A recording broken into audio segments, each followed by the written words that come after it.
Welcome back to Never Lost Outdoors.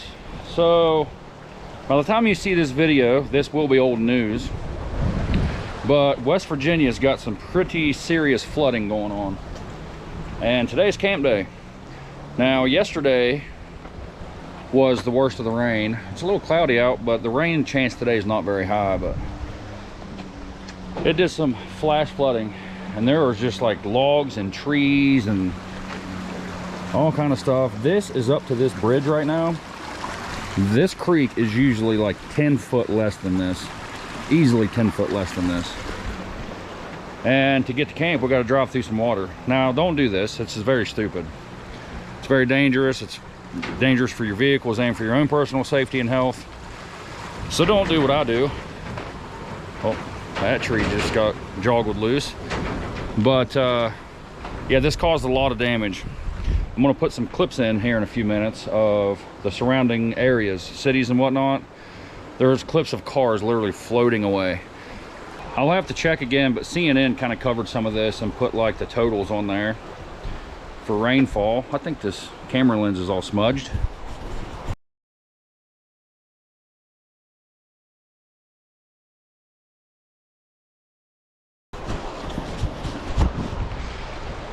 But yeah, we got several inches of rain in a pretty short amount of time.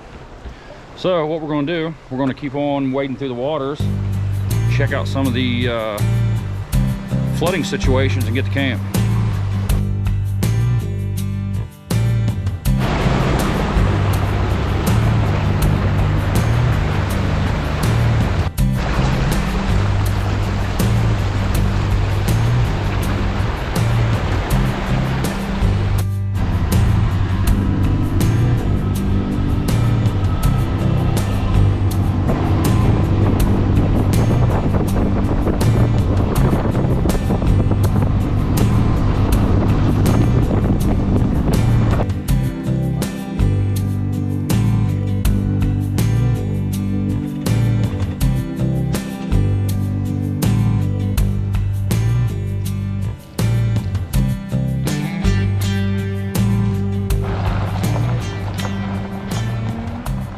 Well, that was I don't know what he is, DNR, Department of Natural Resources, something like that.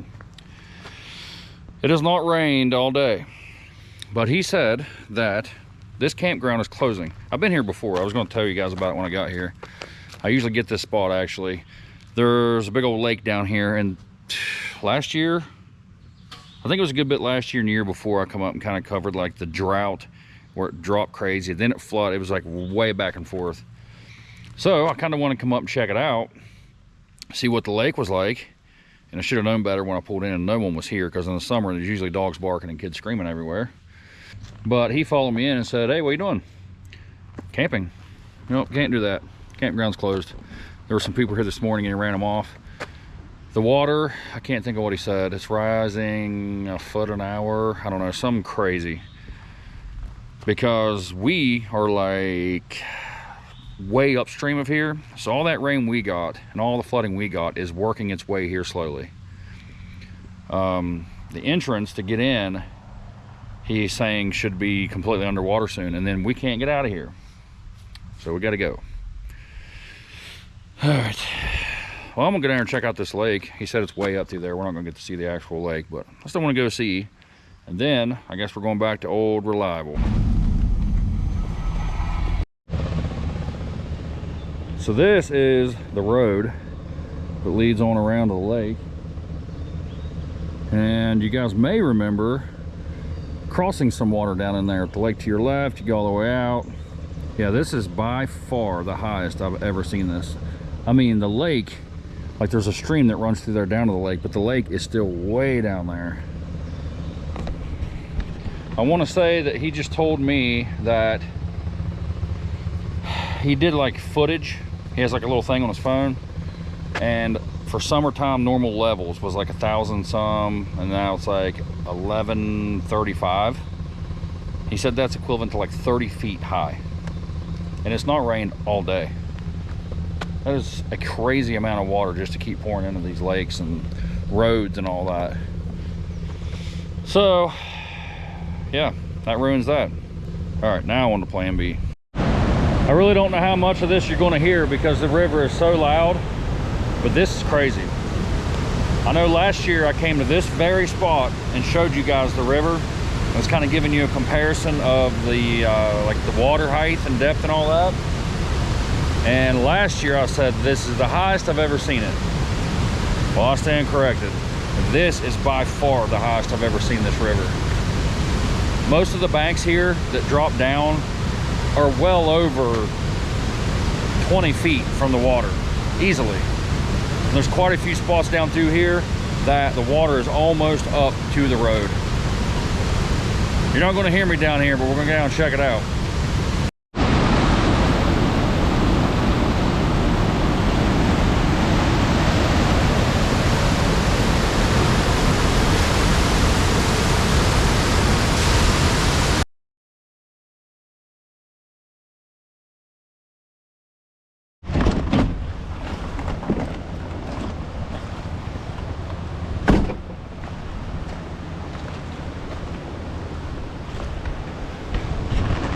Well, this is the road leading into the camp.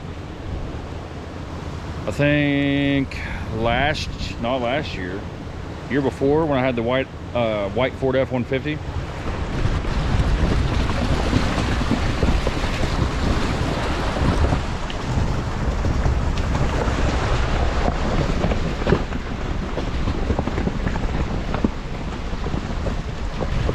This is not very deep. I don't know what it's like out around that turn. I may regret this, but I kind of want to try it. I know I said this once, but don't ever do this. This is so stupid. People literally get out in floodwaters. There's car stalls that get washed away. You can drown. Like, I know the road really well. If it gets too sketchy, we're backing up.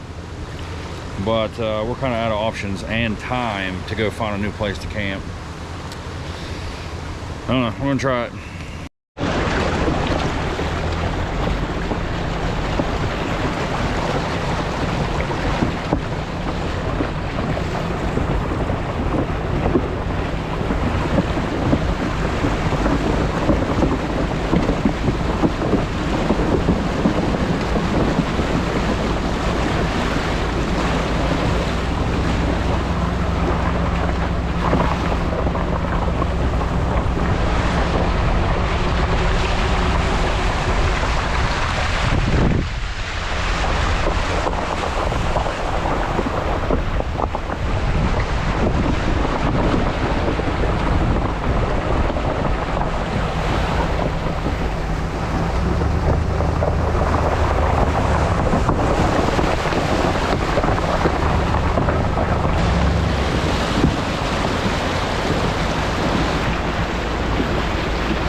Well, we made it. I don't think that water could have been much deeper. It was pretty high up on the van there. It wasn't like over the front bumper or anything. The biggest concern with driving through water like that, mechanically for your vehicle anyway, is if water gets sucked up into your intake, it sucks it right into the engine. That's bad news. The intake on these vans is actually up really high. And I didn't let off the gas. It wouldn't have sucked any water up in the exhaust or anything. Plus, it's got a full exhaust on it. I have to suck it all the way up and up into the engine. So, yeah, as long as you don't get stopped, usually okay. I wouldn't take my advice or do as I do, but I was pretty bound and determined to get to camp today. This whole journey started quite a few hours ago, and we burned up a lot of time. So I think what we're going to do, try us out a new beverage because I'm very parched now, and we're gonna get a fire going really soon. Well, if what the I can never think of what they are, forestry, DNR, I usually call them tree cops, if what he says is true, then we may not get back out that way in the morning. But for now, we're gonna try a new beverage. I've been seeing a lot of hype over this ultra red, white, and blue Raz Zero Sugar Monster. Seems to be a crowd pleaser, so we're gonna give it a shot. do not have real high hopes for it because I'm not even that big of a fan of blue raspberry flavor. And this is really cold. I didn't take it out of the freezer early enough.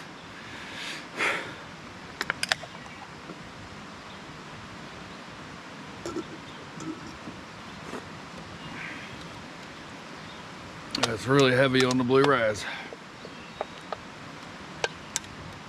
Real heavy on the cold. It's better than I thought it would be. I don't think I'd get it again. Yeah, not shabby. I don't think it's quite as amazing as everybody made it out to be. It's like a 6.2 out of 10. All right, it's definitely time to start a fire.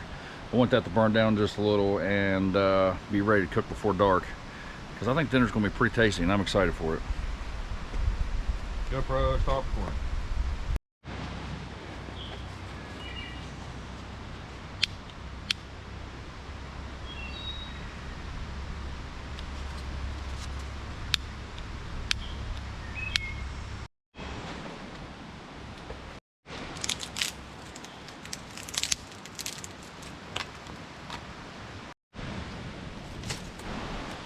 Well, the fire's burning really well, actually. It almost burned completely out because I wandered off for a few. So now, I think it's about time for a camp soda. We're back on the mics for some reason. I don't even like these all that much. But I've never had this one and I heard it's pretty good. Dirty Crushably Smooth Lemonade. That's a dumb name. Smooth Dark Cherry Brew, 4.5%. Some of these, like dark cherries and black cherries, aren't awful. We are actually not going to shotgun it this time. Not had the mug out in a hot minute. So we'll try it like this. I can smell it already. That's a very strong cherry odor, aroma.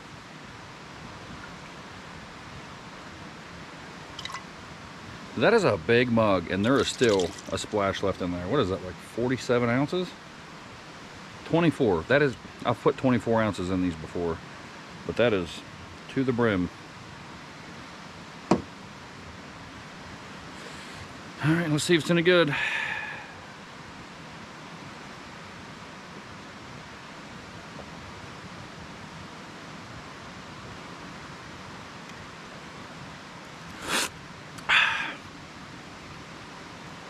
I haven't chugged in a while. That was really slow. Oh yeah.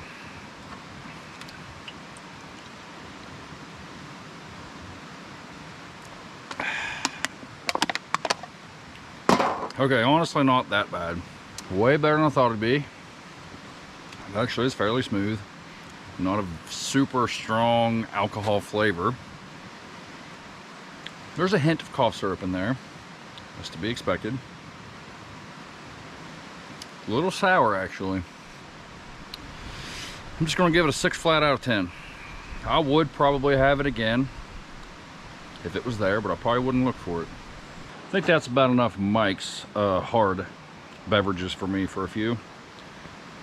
They're not awful, they're just not my style whatsoever. But if you recall, there for a while I was pretty heavy in the IPA, so I figured I'd mix it up a little bit. I completely forgot, I got a package to open. I know I got in the habit there for a few of opening it before we got here. Got completely sidetracked with the floodwaters in the grocery store and all that. So we'll open it now. I felt it. It doesn't feel like a food item. It's from Amazon. No clue who sent it. But let's open it up and see what's in there. All right, let's see what we got. I tried to sit down very gingerly because you guys are on the other side of this picnic table. Kind of wobbly. I don't like it too much. Anyway, let's see what we got here. Yeah, it's just from Amazon. And it's sent to Never Lost Outdoors to the P.O. box, so I don't know. Let's figure it out together.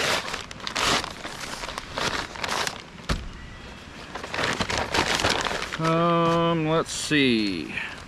Okay, I've been waiting for this. Waterfly small lightweight backpack. Now this thing comes in a little pouch. and it just unfolds out of its own pouch, which is kind of nice because when you're done, you just fold it back up. It's like nice and small, like it was when you just saw it like closed. It's like the size of a fanny pack. You stick it in your car, truck, van, whatever. And then when you need it, fold it on out. Got two nice big old wide straps. Should be nice and comfy.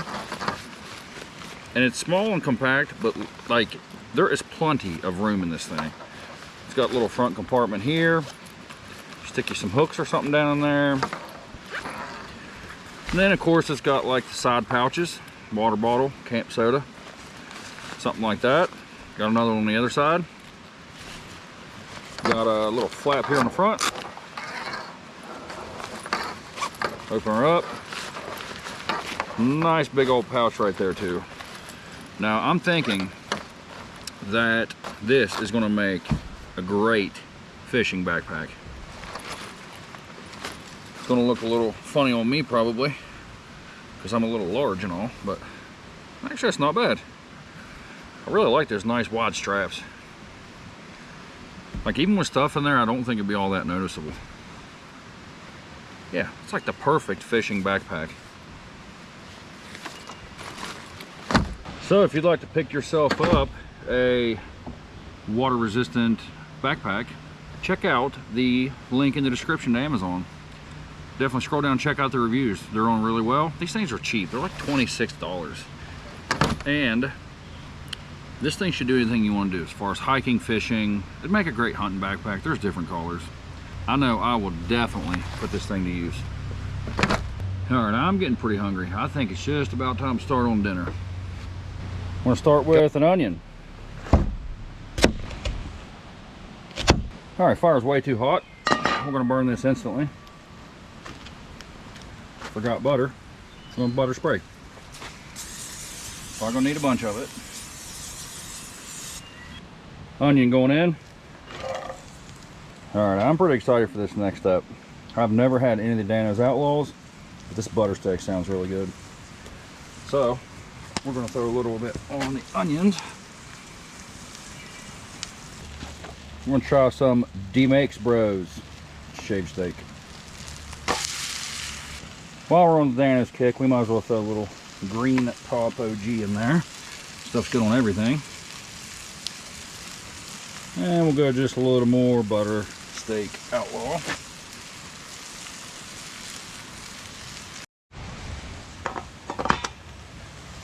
Just you tell me that does not look good. All right, it's about time to prep our clearance aisle. Loaf of bread, how do you beat that for 40 cents? That's way more bread than we need. So let's figure out a way to trim this up a little bit. Should go half. Now, going half again. It's like the best 40 cents I ever spent. Gonna go down with some mozzarella and provolone blend. I want this thing nice and cheesy. Didn't really mean to get thick cut, but it'll work. Now, going with some meat. Made way too much, that's weird.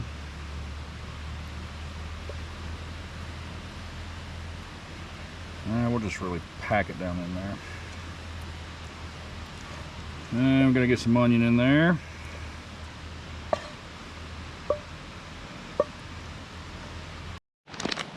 You know, we gotta go in with some more cheese.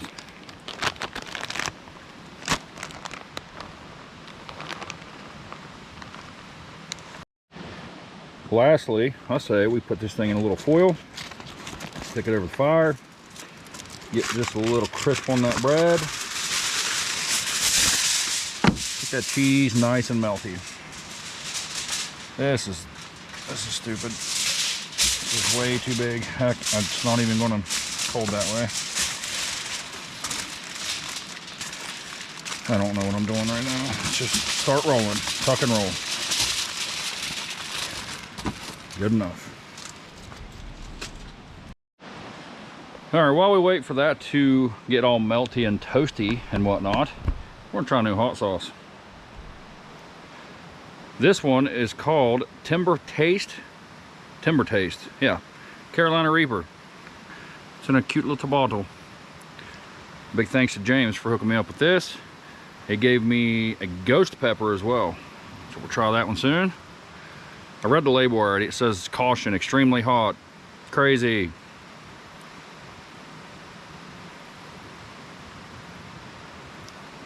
It is thick. Immediate tingle. But some of you know I am a fan of the Carolina Reaper. That's really warm. That's very surprising. Usually when they say crazy hot, they're not at all. It's a little overbearing on the flavor. Well, overbearing on the heat for the flavor. That's what I meant to say. You don't really get that good Carolina Reaper flavor that I like. Still building. No hiccups or nothing. That's plenty warm though. If I were you guys and you try this, proceed with caution. Plenty of tongue tingle, plenty of lip burn. That one is not for beginners. Still not terrible. I'd have it again. I'd say that's probably a good 5.5 on flavor. Slightly lacking. Plenty of tingle and burn. I'd say that's in the 8s for sure. 8.4 out of 10 on heat. All right, let's just see how bad we burn this thing. As long as the cheese is melted, I don't really care. Yeah, it's melted. Stuck right to the foil. That was pretty stupid. Oh yeah, that's a disaster. I'm gonna fix this. All right, slightly butchered, but it's fine. Now, the last topping, Oliverio hot peppers. Oliverio, I believe, is a local brand, so some of you may not know what this is. So you can tell some's missing. Bought the big jar, got a little left. It is just peppers and sauce, like tomato sauce. Pretty simple, but very tasty. They say hot, but they're definitely not hot. So we're just going with the big old slab of these. Make it nice and sloppy.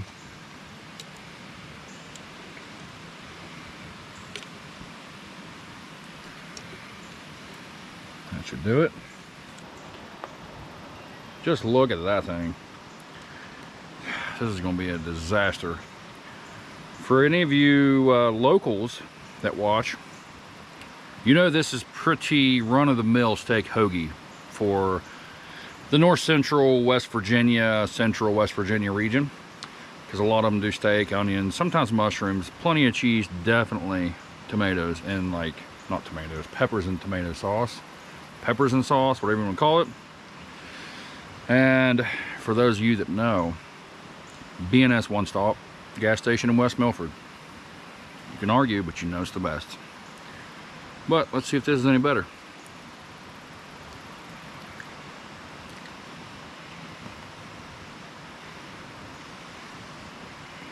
So good. Honestly, maybe the best steak hoagie I've ever had. It's probably just the Danos. It's like there's nothing there. It's so basic, so simple. That butter dust and green top. I'm a big fan of that butter dust now. I will buy that again. That is very good. Those peppers say hot. They're not hot. Let's get a little Carolina Reaper on there. This is gonna kick this up quite a few notches, because I've never had a hot sauce so warm, not make me sweat and not make me hiccup. Pretty strange. But we'll give ourselves, oh, that's a lot of that. That's way too much. All right, here we go. That hot sauce on its own, of course, is spicy. In there with that stuff, that's money. The perfect amount of tingle mixed in with all that. That makes that like the perfect spice level steak hoagie. If you enjoy steak sandwich, steak hoagie, anything like that, I would try that for sure. I can't wait to do that again, actually. All right, well, I'm gonna do this again, because I quite enjoy that. Then I'm gonna finish this up and I'll be right back with you. GoPro, stop recording. All right, we're definitely done with this.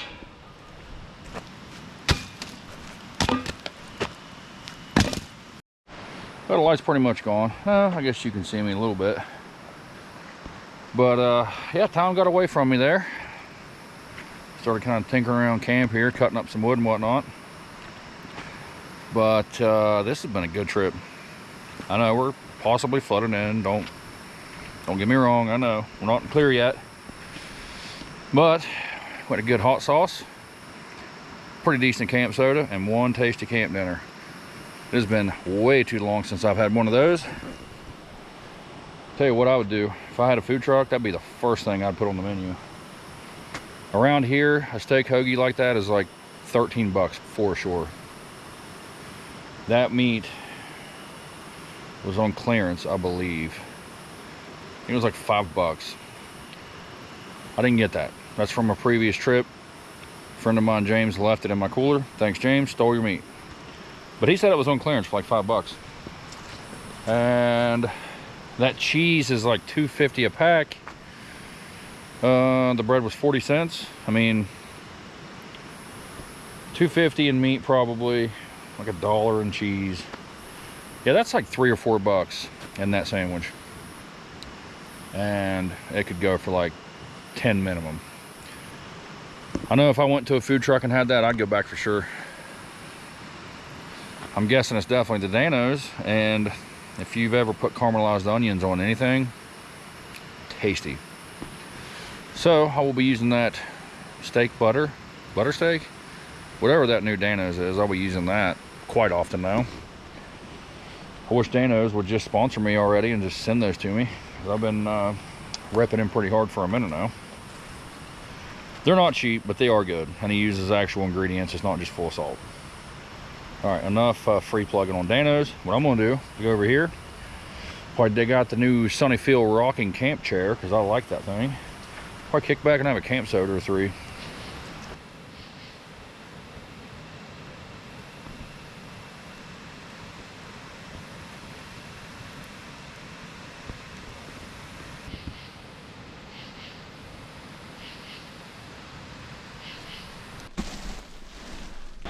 Well, it is one nice morning, as you can see. It is 62 degrees currently. That might not sound like, you know, very cold, but for July, that seems pretty cool to me. But I definitely slept well in this weather. I think last night at midnight, I checked the temperature. I meant to show you guys, and I forgot to, but I think it was 62 then. So sitting around that fire was nice and cool and nice and warm and all that. Definitely a pleasant evening to be camping, that is for sure. But I believe the low last night was supposed to get down to like 54, which I fell asleep with the doors open on the van. But under that comforter, it was about perfect. When I got out of the van earlier, I could see my breath just a little bit. So I felt like this is pretty cool temperatures for July. I camped off camera over the weekend, and I fell asleep with no socks on, and I woke up in the morning and my feet were actually chilly. That does not happen to me very often. But enough about that. I'm going to talk about this water again. I don't think it's come up anymore. It's definitely still high. This ravine right here usually just has a little tiny stream going through it.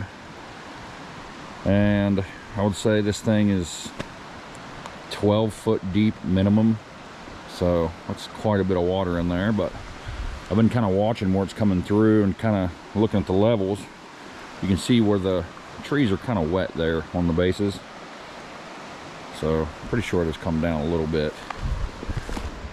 So I'd say we're not flooded in by any means. I've camped here quite a few times actually and fallen asleep at night, woke up in the morning, and the water just be crazy high. A lot of like upstream rain activity, if you will. But yeah, this leads into the lake that we were at yesterday, that I've camped at before. And yeah, all this water's headed that way. So that lake, it probably did come up a lot, like that tree caught was talking about. But unfortunately, I don't have time to go over there and look at that today. But what I do have time for is a little beverage. This time around, we're going to try the strawberry spilt milk. 20 grams of protein in these things, caffeinated, 90 calories, and no sugar. The chocolate milk version of this thing was actually pretty solid. I would have it again. I was concerned with the chalkiness or the weird protein flavor that protein drinks have. The chocolate milk version did not. Nice and smooth, good flavor, a little thick to shotgun, but we're going to do it again.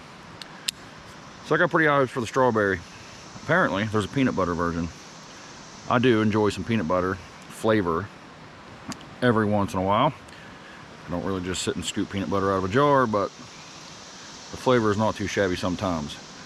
Strawberry version.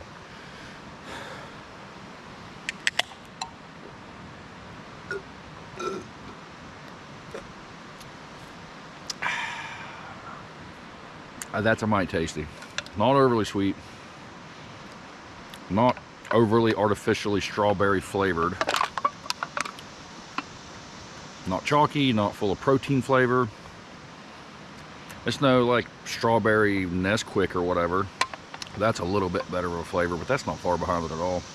Chocolate version may be a little better. It's still like a 6 out of 10. Maybe even a 6.5. I would definitely have another one. Looking for a quick little shot of protein. I don't know about shotgunning it, but for 20 grams, I'd say that's probably the ticket. It doesn't quite give you the same, I don't know, kick as coffee, I suppose. But I also don't really drink coffee for the kick, because I can drink a whole big old coffee and then go right back to bed if I wanted to. But mostly for the flavor, but that's not bad. I would say that, excuse me, I would say that so far, these spilts would be a pretty good replacement for a coffee in the morning. I do have the Mean Bean Monster Java with me, I think. I'm probably gonna end up having that too. I'm just thirsty, but yeah, I definitely forgot a key component for the breakfast. Of course, I got distracted with all the floodwaters and the filming of the rivers and all that good stuff. And got in the store and just slipped my mind somehow. I don't know how, but now what I either got to do is go buy that, cook breakfast on the side of the road somewhere, or just find something to try. But either way, I got some work to do this morning. It's going to take me a couple of hours. So I'm going to take care of that, and I'll get back with you.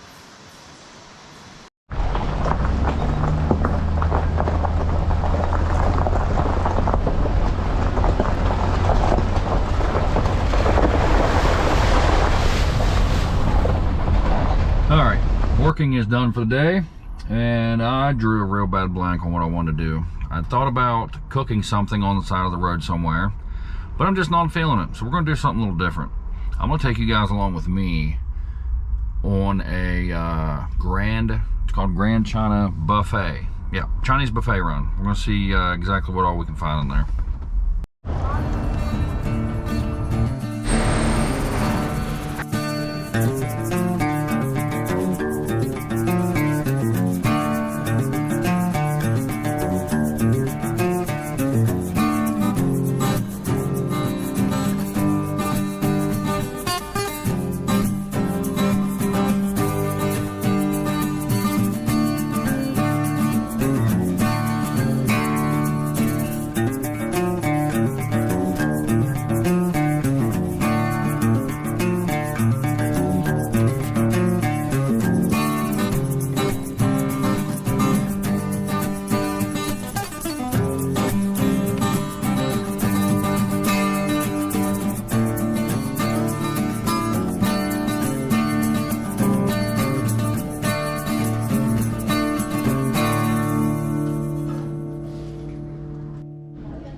All right, I finally made it home.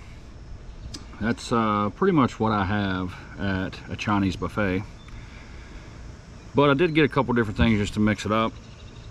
Like I typically don't get like mac and cheese or mashed potatoes and gravy. The mashed potatoes and gravy are just like KFC's, which are meh. They're okay, not awful. The mac and cheese is also just like KFC's. It is pretty awful. But other than that, that stuff is pretty consistent. Some of you may be thinking, why didn't you get a spring roll or an egg roll? I used to. I just don't care much for them anymore. I don't know why. I'm more of a fan of the sushi, as you could probably see there. I get a whole big old plate of it. First thing, right off the bat, every time. But I don't think 12 bucks for lunch is that bad of a deal there. I believe dinner price is like 16 or something. 18, I don't know. Less than 20 for sure. But anyway, been a good trip. As you could see on the way out of camp there, we did not get flooded in, which I didn't figure. There was no more rain in the forecast for anywhere. Water's got to go down at some point, right? But it still made for an interesting trip. Now, next week, I don't have a clue what is happening as far as weather goes or what we're going to do. But we'll wing it. We'll find out something to get into. Cook up something maybe. Definitely wanted to go somewhere different this time, so apologize for that. Some of you said you didn't care. I could camp anywhere and you'd watch. But still, I like to mix it up when I can. So, if we can, maybe next week we'll go somewhere different, or maybe just go back and try that place again. That's like the 3rd or 4th time in the past year or so that I've tried to go there and couldn't camp there. If anybody be interested in checking out the Waterfly lightweight water resistant backpack, be sure to check out that. I'm going to put the link in the description to Amazon for you to check that out. And I believe I have another package in the mail for this coming week. I don't think it's a product, but I'm not for sure. We'll find out. Till then, see you guys next week. Thanks for watching.